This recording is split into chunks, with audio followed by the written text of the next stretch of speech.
حضرت امام زرقانی نے یہاں ایک بڑا خوبصورت واقعہ لکھا ہے کہ ایک دن حضور سیر کرتے کرتے مدنی زندگی میں باہر تشریف لے گئے. وہاں ایک قافلے نے پڑاؤ کیا ہوا تھا اور ان کے اونٹ چل رہے تھے. ایک سرخ رنگ کا اونٹ حضور کو پسند آ گیا.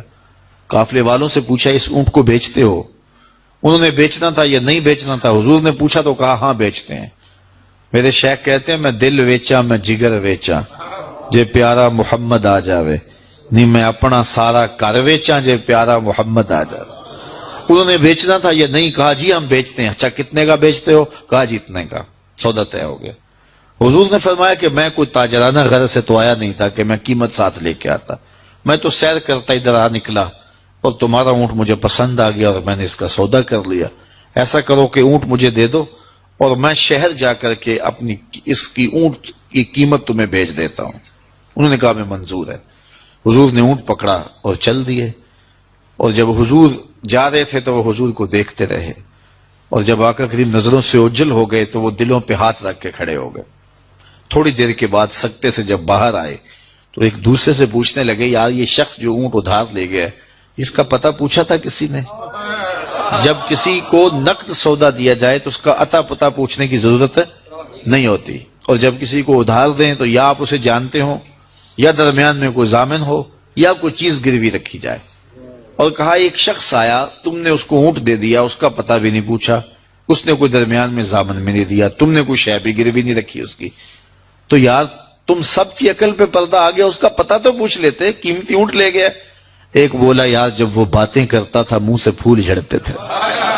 اذا تکلم رؤیا کالنور یخرج من بین ثنایاہ. کہا میں تو اس منظر کو دیکھتا رہ گیا. دوسرا کہنے لگا یار جب وہ جو ہے وہ مسکراتا تھا سامنے والے پہاڑوں پہ عکس پڑتا تھا. اذا ضحک یتلالع فی الجدر.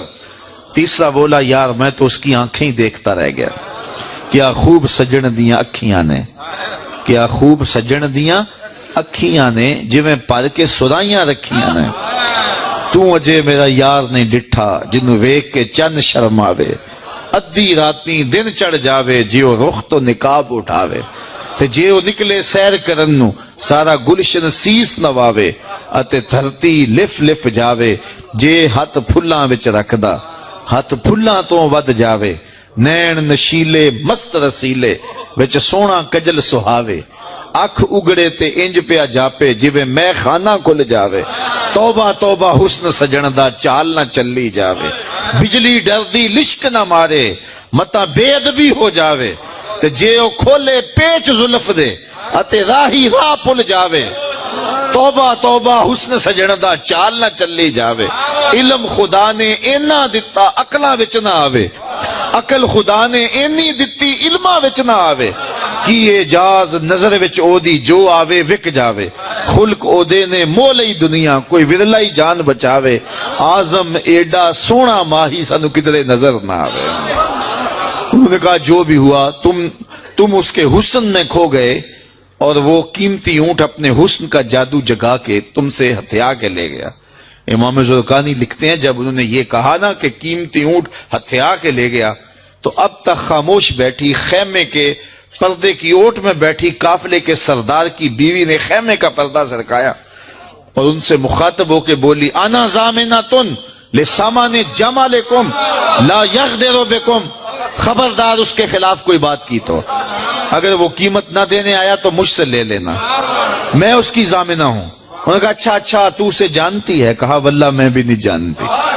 تو کہا پھر ضمانت کیسے دے رہی ہے؟ کہا جب تم سودا کر رہے تھے خیمے کی اوٹ سے میں نے اس کا چہرہ دیکھا تھا اور جس کا چہرہ اتنا سونا ہو وہ جھوٹ بول ہی نہیں سکتا ہے. تھوڑی دیر گزری تو حضور کے غلام آ گئے کہ کون ہیں لوگ جن سے ہمارے آقا نے اونٹ خریدا تھا؟ انہوں نے کہا جی ہم لوگ ہیں. کہا یہ حضور نے کھجوریں تمہاری ضیافت کے لیے بھیجی ہیں اور یہ تمہاری قیمت ہے. انہوں نے کہا قیمت بعد میں دینا, ہم تو خود بک گئے ہیں, ہمیں پہلے بتاؤ وہ پیارا رہتا کہاں ہے؟ تو کہا یہ نخلستان مدینہ جو سامنے دکھائی دیتا یہی ڈیرے ہیں اس محبوب کے. تو امام زرقانی لکھتے ہیں سارا قبیلہ, اس قبیلے کا نام تھا وفد تارک, وہ سارے کا سارا وفد تارک اٹھا اور مدینہ المنورہ پہنچا اور حضور کے قدموں میں جا کے بیٹھ گیا. تیری تک کے ادامہ میں مرید ہو گئے. تو چہرہ اتنا خوبصورت تھا، اللہ اکبر، دیکھنے والے کہا کرتے ہیں اللہ اللہ، یاد آتا ہے خدا دیکھ کے صورت تیری۔ تو کسی سے اگر پیار اس لیے کیا جاتا ہے کہ وہ سونا بڑا ہے، تو پھر آؤ نا اس سے پیار کیجئے جو اتنا سونا ہے کہ پیر مہر علی بول کے کہنے لگے، مکھ چند بدر شاہ شانی ہے، متھے چمک دی لاٹ نورانی، کالی زلف تے اکھ مستانی ہے، مخمور مد بھریاں۔ اعلی حضرت بریلی سے بول رہے ہیں، ذرا لہجہ دیکھیے کتنا خوبصورت ہے۔ بلبل نے گل ان کو کہا، بلبل کی منتہائی پرواز تو یہ کسی کو پھول کہہ دے، وہ پھول سے آگے تو سوچ نہیں سکتی، لیکن اس نے بھی پھول کہہ دیا۔ بلبل نے گل ان کو کہا، قمری نے سروے جاں فضا، حیرت نے جھنجھلا کے کہا یہ بھی نہیں وہ بھی نہیں، خورشید تھا کس زور پر کیا بھڑ کے چمکا تھا کمر، بے پردہ جب وہ رخ ہوا یہ بھی نہیں وہ بھی نہیں۔ وہ حسن دیا اللہ نے اپنے محبوب کو۔ تو کسی سے اگر اس لیے پیار کیا جائے کہ وہ سونا بڑا ہے، تو مجھے بتاؤ کہ حضور جیسا سونا زمانے میں کوئی ہو سکتا ہے؟ اللہ اکبر، سارے حسن حضور کے قدموں سے پھوٹتے ہیں۔ اور مجھے اتنا اچھا لگتا ہے یہ شعر اعظم چشتی مرحوم کا کہ اس نے پتہ نہیں کہاں بیٹھ کے یہ شعر لکھ دیا کہ سمجھا نہیں ہنوز میرا عشق بے ثبات، سمجھا نہیں ہنوز میرا عشق بے ثبات، تو کائنات حسن ہے یا حسن کائنات، تو کائنات حسن ہے یا حسن کائنات۔ تو اگر کسی سے اس لیے پیار کیا جاتا ہے کہ وہ خوبصورت بہت ہے، تو پھر بتاؤ حضور کے حسن، یار حضور کے چہرے کا جمال اور رنگ اور شان تو پھر حضور کا چہرہ ہے نا۔ حضرت میمونہ بنت کردم رضی اللہ تعالیٰ عنہ فرماتی ہیں کہ مجھے حضور کی زیارت کا شوق ہوا تو میں اپنے والد گرامی کے ساتھ حضور کی زیارت کے لیے حجۃ الوداع کے موقع پہ میں حج کے لیے گئی، اور حضور سواری پہ بیٹھے تھے اور میں اپنے والد گرامی کے ساتھ حضور کی قربت حاصل کرنے کے لیے اور حضور کی زیارت کے لیے پہنچی۔ حضور کے چمکتے چہرے پر نظر جم نہ سکتی تھی اور میرے میں ہمت نہ ہوئی کہ میں حضور کے چہرے کو دیکھ سکوں۔ تو حضور سواری پہ بیٹھے تھے تو میں حضور کے پاؤں کو دیکھنے لگی۔ فرماتی ہیں کہ حضور کے انگوٹھے کے ساتھ والی جو انگلی تھی اس کا قد باقی انگلیوں کی مناسبت سے لمبا تھا۔ فرماتی ہیں ما نسیتو فی ما نسیتو طولا اصباحو، کہتی ہیں کہ آج تک اتنا عرصہ گزر گیا ہے، حضور کی مبارک انگوٹھے کے ساتھ والی انگلی کا حسن ہی میری نگاہوں سے زائل نہیں ہوتا۔ یار جس کی انگلی اور جس کے پاؤں کا حسن اتنا ہے، اس کے چہرے کی جمال کی کیفیت کیا ہوگی؟ وہ کسی شاعر نے کہا تھا نا کہ قدموں پہ جبیں کو رہنے دو، چہرے کا تصور مشکل ہے۔ قدموں پہ جبیں کو رہنے دو، چہرے کا تصور مشکل ہے، جب چاند سے روشن ایڑی ہے رخسار کا عالم کیا ہوگا؟ جب چاند سے روشن ایڑی ہے رخسار کا عالم کیا ہوگا؟ تو حضور علیہ السلام کے حسن اور حضور کے جمال کی وجہ سے اگر پیار کیا جائے تو پھر مجھے بتاؤ کہ حضور علیہ السلام سے بڑھ کر کائنات میں حسین کون ہو سکتا ہے، خوبصورت کون ہو سکتا ہے؟ تو اس لیے ہماری محبتیں اور ہماری عقیدتیں حضور کی بارگاہ میں دست بستہ حاضر ہوں۔ اب کسی سے اگر پیار کر لیا جائے تو اس پیار کے تقاضے کیا ہیں؟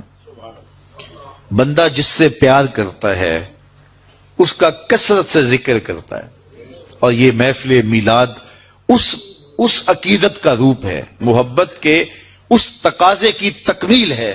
بندہ جس سے پیار کرتا ہے اس کا کثرت کے ساتھ ذکر کرتا ہے، اس کا جی چاہتا ہے کہ اس کا تذکرہ چھڑا رہے، اس کی باتیں ہوتی رہیں۔ رومی علیہ رحمہ جنہیں اقبال نے اپنا مرشد مانا ہے، ان کا کمال یہ ہے کہ وہ تمثیل سے بات سمجھانے کی عادت رکھتے ہیں۔ وہ اس نقطے کو بڑی خوبصورتی سے سمجھاتے ہیں کہ کسی نے مجنو کو دیکھا کہ ریت کے اوپر لیلا لیلا لکھ رہا ہے، تو اس نے رک کے پوچھا یہ کیا کر رہے ہو؟ تو گفت مشق نام لیلا می کنم خاطر خود را تسلی می دہم، اس نے کہا اپنے محبوب کا نام لکھ لکھ کے دکھی دل کو قرار دے رہا ہوں۔ تو رومی کہتے ہیں کہ اگر مجنو کو لیلا کا نام تسکین دیتا ہے تو امتی کو حضور کا نام تسکین نہیں دیتا۔ اور میں تو کہا کرتا ہوں میں خانہ سہارا دیتا ہے نہ جام سہارا دیتا ہے، ہم کو تو مدینے والے کا ایک نام سہارا دیتا ہے. ٹھنڈ پڑ جاتی ہے سینے میں جب کسی کے لبوں پہ اس مبارک نام کا چراغاں ہوتا ہے. تو جس سے پیار کیا جاتا ہے اس کا کثرت سے ذکر کیا جاتا ہے. میاں صاحب نے بھی اپنے انداز میں کہا ہے نا, جو کسی دا عاشق ہوئے تے گل اسے دی کردا, 100 مکر بہانے کر کے مرنے ہوس دے مردا. جب محبت کسی سے ہو تو پھر اس کا تذکرہ کسی نہ کسی بہانے چڑھا جاتا ہے. یہ نہیں ہو سکتا کہ طبیعت اچاٹ ہو جائے کہ یہ بات چھوڑو بھی نا. میں مختلف جگہوں پہ جاتا ہوں تو بعض لوگ پرچیاں دیتے ہیں جناب میلاد النبی کے ثبوت کے حوالے سے بھی کوئی بات کیجئے. تو میں کہتا ہوں کہ دلائل کی زبان میں ہمارے علماء بات کرتے ہیں اور کمال کر دیتے ہیں, لیکن میں کہا کرتا ہوں اپنے سادے لہجے میں, کیا حضور کے ذکر کے لیے بھی دلیل